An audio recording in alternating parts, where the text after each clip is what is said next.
Venezuela, el doctor Jorge Mier Hoffman es un investigador, es un hombre que ha escrito ya 2 libros y está preparando el tercero. Y a mí me llamó mucho la atención cuando leí el primero, se llama La Carta, y el segundo también se llama igual, pero porque se trata de determinar en lo que nosotros periodísticamente llamamos el lead de la noticia: quién, dónde, cómo, por qué y dónde está Bolívar. Es decir, profesor, primero bienvenido, y en segundo lugar, explíquenos rápidamente, aunque el tema es bien grande, ¿cómo se consideran esos libros y cuáles son las pruebas que usted tiene de la muerte de Bolívar? Buenas noches, gracias por la invitación. Evidentemente estamos hablando de un tema que es muy polémico. Vamos a utilizar la palabra de moda, porque Bolívar nunca pasa de moda, ¿no? Y estamos tocando un tema sumamente neurálgico y mucho más delicado de lo que se ha venido manejando hasta ahora, que es la muerte del Libertador. Lo primero que vamos a tocar, y eso con la finalidad de aclarar un poco, porque el tema es muy largo, es que sin excepción, todos los historiadores coinciden en que la persona que, vamos a decir, documentó la muerte de Bolívar fue Alejandro Próspero Reverén. Alejandro Próspero Reverén documentó que Bolívar murió en Santa Marta el 17 de diciembre, y él asistió al Libertador desde el mismo momento que él llega a Santa Marta el 1 de diciembre. Esta es una información que puede ser corroborada por todos los historiadores, inclusive por los curiosos, porque toda la documentación que al respecto se ha escrito de Bolívar parte del hecho de que Bolívar llegó el 1 de enero a Santa Marta, del 1 de diciembre a Santa Marta, y a partir de ese momento comienza una lenta agonía. Resulta que eso es falso. ¿Por qué? Es falso de toda falsedad por lo siguiente: porque hubo un testigo. A diferencia de lo que muchos creen, sí había un testigo. El mismo Reverén afirma, como afirman todos los historiadores, que en el momento en que Bolívar llega a Santa Marta, había una nave norteamericana que era la Grampus. Si bien es cierto que Reverén escribe sobre la muerte de Bolívar 36 años después de muerto el Libertador, en unas memorias que publica en el año de 1866, Bolívar muere en 1830, y menciona todo esto, resulta que la presencia de una nave norteamericana significaba que había una bitácora que podía señalar efectivamente qué pasó durante ese transcurso. ¿Qué hacía en ese momento una nave norteamericana? La explicación que nos dan todos los historiadores, y estamos hablando desde Líbano Aguirre hasta Manuel Caballero, por dar un ejemplo, los dos extremos, es que esa nave se encontraba por curiosidad en aguas colombianas y que tuvieron la gentileza de colaborar con Alejandro Próspero Reverén en colaborar en el diagnóstico del Libertador, que prácticamente había sido desahuciado por la tuberculosis.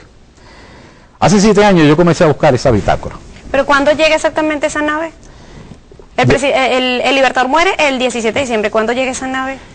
De acuerdo a la historia tradicional, la nave se encontraba para el momento en que Bolívar llega el 1 de diciembre. Estaba ahí, por casualidad. Apareció, pero no había mayor referencia. Hace 7 años yo comienzo a buscar la bitácora, entendiendo que la bitácora es un documento donde el capitán registra de puño y letra cada paso, y dentro de esa búsqueda encontramos que en el centenario de la muerte de Bolívar en 1930, el gobierno de Colombia le envía al embajador de los Estados Unidos una carta en agradecimiento de que en algún momento de la historia los Estados Unidos colaboraron con el Libertador, porque lo asistió este médico de esa nave.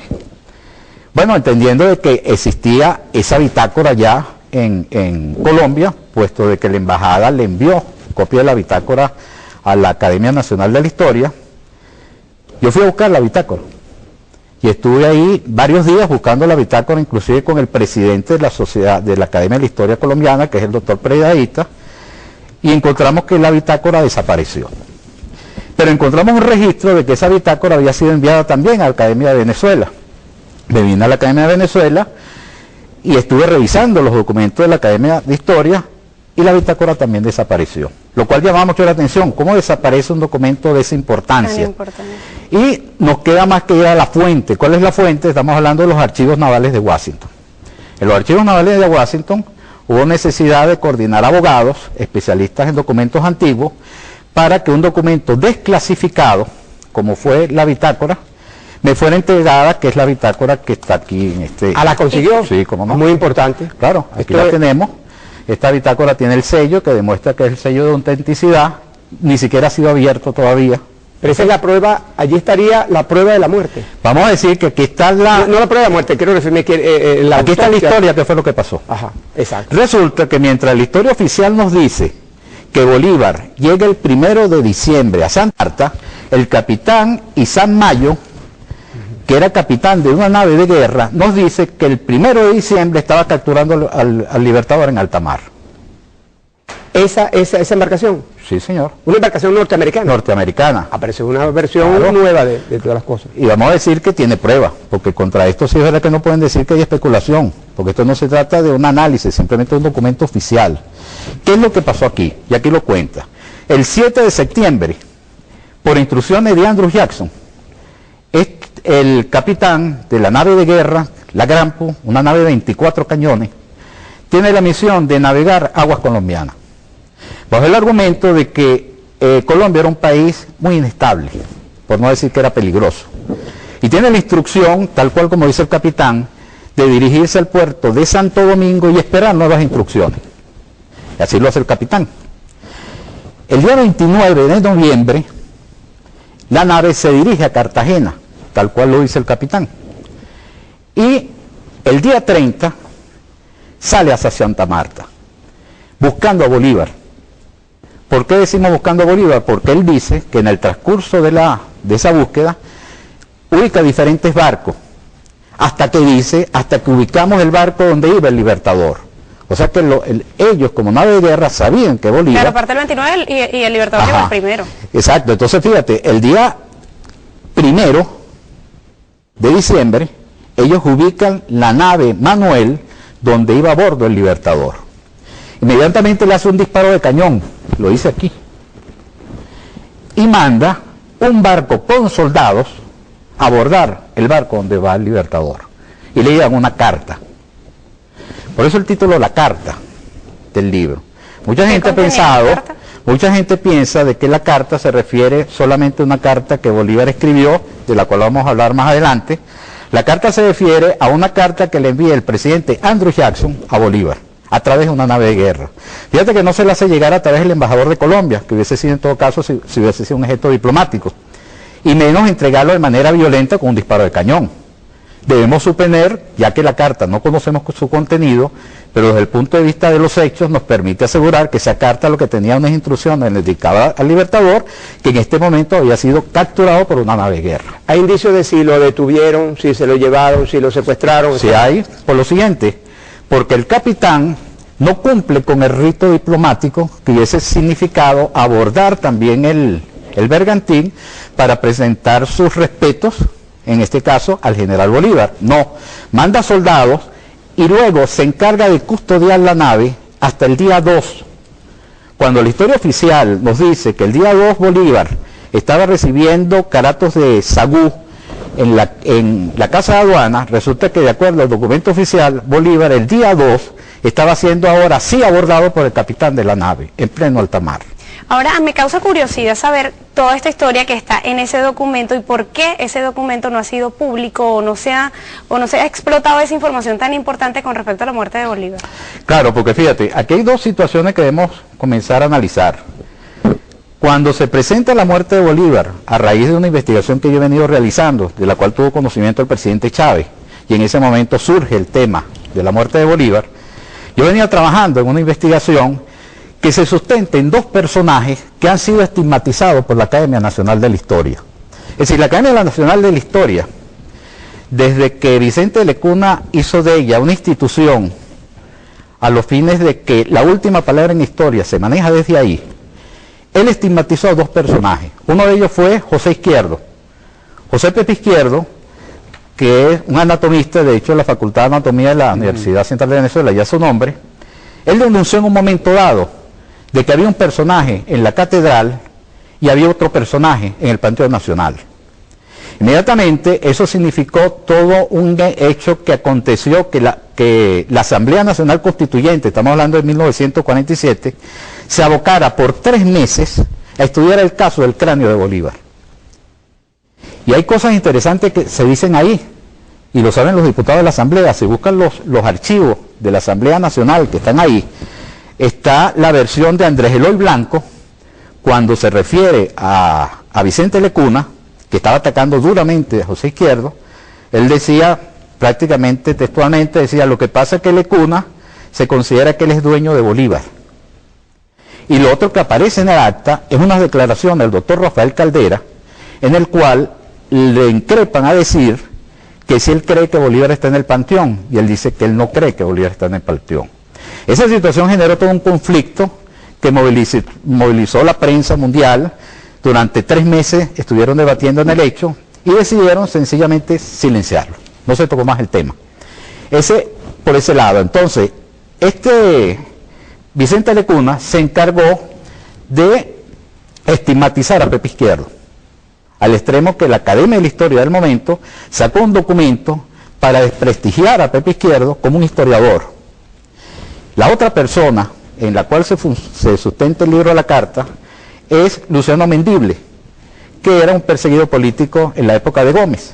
Él estuvo en Barranquilla, donde tuvo acceso a una carta, que es la carta Fanny, y después le voy a explicar por qué es importante la carta Fanny.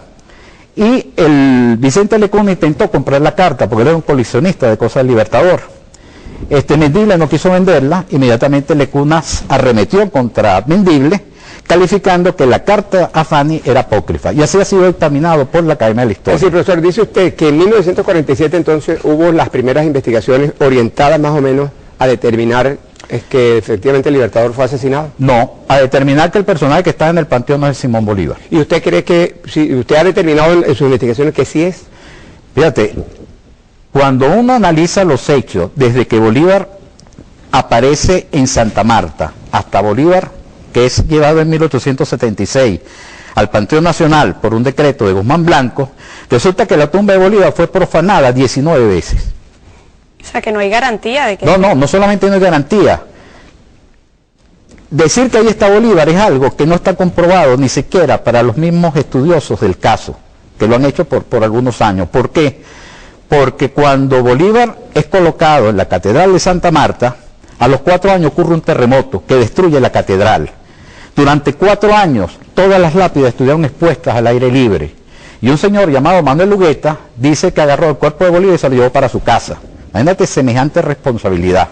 Luego lo regresan, y luego Bolívar estuvo mudándose de tumba sin estar identificado su cadáver en ningún lado. Hasta el final, un personaje que aparece y es llevado por la comisión, estamos hablando ya en el año 42, cuando va una comisión venezolana a buscar el cadáver de Bolívar. Es un tema escabroso, evidentemente, claro, de tocar. Porque ahora surge entonces la incógnita, profesor. Si estaba el cuerpo de Bolívar, entonces ¿cómo podemos determinar si fue envenenado, exacto, si fue asesinado? Ok, aquí es donde viene la parte interesante de todo esto. Cuando me corresponde a mí trabajar en el tema de la carta, que eso fue en el año 2007, comenzamos a estudiar un elemento que consiste en unos documentos que aparecen relacionados con la familia Mier, que son parientes míos. Son parientes, la diferencia que ellos son descendientes directos de Joaquín de Mier, en el cual ya era un secreto de familia que Bolívar no había muerto en la Quinta San Pedro Alejandrino. O sea, eso era un hecho que se sabía.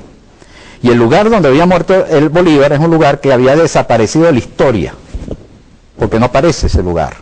Pero sin embargo era el lugar que era la hacienda de los Mier desde el año 1576. Imagínate lo que estamos hablando. Entonces, ¿qué fue lo que pasó? Para resumir la historia, pues sería muy larga contarla. Sí. Aquí lo que pasa es lo siguiente: Bolívar es capturado por instrucciones de Andrew Jackson, que era el presidente de los Estados Unidos, porque había una razón de hacerlo. Fíjate, vamos a recordar un poco atrás para entender cuáles son las causas de por qué ocurre todo esto. Cuando nos trasladamos al año 17, estamos diciendo que Bolívar se encontraba en Angostura y estaba prácticamente sumido en no poder avanzar porque los españoles de alguna forma están recibiendo armas. Y ocurre la captura de 2 barcos en aguas del Orinoco, que es la goleta Tigre y Libertad, que eran naves norteamericanas que llevaban armamento a los españoles. En ese momento Bolívar se plantea lo siguiente: si era válido dedicarle la guerra a España en este territorio, también era válido hacerlo con la Florida, porque la Florida en ese momento estaba en manos de España. Y Bolívar se propone hacer algo que desapareció también de la historia, que fue Bolívar invadir la Florida. y manda para eso a Gregorio MacGregor, ¿okay? Que estaba casado con una sobrina del Libertador, y va junto con 150 hombres, llegan a la Florida, capturan la isla Meliá, pasan a Fernandina y fundan la República de la Florida. Es decir, que lo que hoy en día es Miami fue la República de la Florida por 67 días. Quizás en represalia fue la respuesta de Andrews. Claro, ¿qué pasó aquí? Luego ocurre que Bolívar designa a Lino de Clemente como el representante plenipotenciario en Washington, vamos a llamarlo Washington, que el presidente en este caso tenía como comandante en jefe de sus Fuerzas Armadas Andrew Jackson, ¿ok? Entonces, en ese momento ellos se plantean una situación que la República de Florida era libre y se genera un conflicto con la intención de sacar a los, vamos a decir, los patriotas, y utilizan una técnica que ha sido muy común y se ha hecho muy popular. Un tribunal de Washington declara que Gregorio MacGregor es un contrabandista y se emite una orden de captura, y con una orden de captura se invade la Florida, imagínate, algo parecido como se hicieron con Noriega, algo parecido como han hecho en otros lados, ¿no? Algo parecido como lo que han pensado con otros países. En otros países, y le funcionó muy bien, porque lograron disolver eso, y para borrar de la historia este incidente que significó haber invadido una nación que ya era libre, como era la República de Florida, entonces inventaron una transacción comercial por $5 millones, borraron todo eso, donde Estados Unidos le compraba a España la Florida. Transcurren 13 años de esa situación. Bolívar viene con un ejército de 2.000 hombres a invadir Venezuela. ¿Por qué? Porque había un personaje que se llama Pedro Carujo, para los que más o menos han oído hablar de la historia, la famosa noche centembrina, cuando a Bolívar lo asaltan en el palacio. El personaje que asalta en el palacio, asesina a Ferguson, hiera a Diego Ibarra, golpea a Manuelita San y todo, era Pedro Carujo. Este Pedro Carujo, que era un asesino por su naturaleza, un sicario de la época. Un sicario de la época, resulta que él logra que lo indulten y se va a Venezuela. Y en Venezuela lo recibe Páez como un héroe, al extremo que inclusive le dieron prácticamente una medalla de reconocimiento por el valor que había tenido él de quererse enfrentar a Bolívar, y lo nombran comandante en jefe de las tropas de Maracaibo. Bolívar, ante esa situación, sale de Bogotá, pero no sale como nos los han pintado, que Bolívar salió enfermo. No, Bolívar sale con un ejército de 2.000 hombres, o sea, no salió nadie enfermo. Iba dispuesto a invadir a Venezuela, y en ese momento el presidente de los Estados Unidos era Andrew Jackson. Entonces él tuvo que haberse planteado, si Bolívar en un momento dado, sin contar con la fuerza que tenía desde Angostura, fue capaz de presentarse en las costas de Florida y crear una república, ¿qué sería capaz de hacer ahora Bolívar como presidente de 5 naciones con un ejército? Profesor, se nos agota el tiempo. El tema es súper interesante, aquí estamos todos, incluso todo el equipo andando muy atento a toda la explicación. Pero se nos agota el tiempo y queda la duda, o sea, por supuesto se van a aclarar dudas a medida que usted va conversando con nosotros, pero se logra descifrar o se logra conocer si en efecto fue envenenado o si tuvo algo que ver Francisco de Paula Santander, que esa información o esa hipótesis también ha surgido. Claro, todos estuvieron, o sea, fue una suerte de complicidad total, donde el primer cabecilla fue Andrew Jackson. Agavillamiento ahí. Total, al extremo que planifican toda una estrategia, y para obligar a Bolívar a salir como salió, rompiendo inclusive su propia seguridad de montarse en un barco y permitir que la tropa vaya por Ciénaga para alcanzarlo en Santa Marta, ocurre el asesinato de Sucre. Eso desmorona al Libertador, y dentro de la expulsación propia de la situación, él acepta montarse en el bergantín Manuel de Joaquín Mier, un pariente que formaba parte de la conspiración. Él aborda eso, y en el momento que él se dirige a Santa Marta, es abordado por la nave de guerra Grampus, que es una nave comandada por el teniente Isan Mayo, de la Armada Norteamericana, 24 cañones, le hace un disparo de cañón, obliga a detenerse la nave. Eso lo dice aquí el habitáculo, o sea, esto ya no es deducción, eso está aquí. Ahora, ese documento usted se lo ha entregado, o el presidente Chávez conoce de eso. No lo tiene.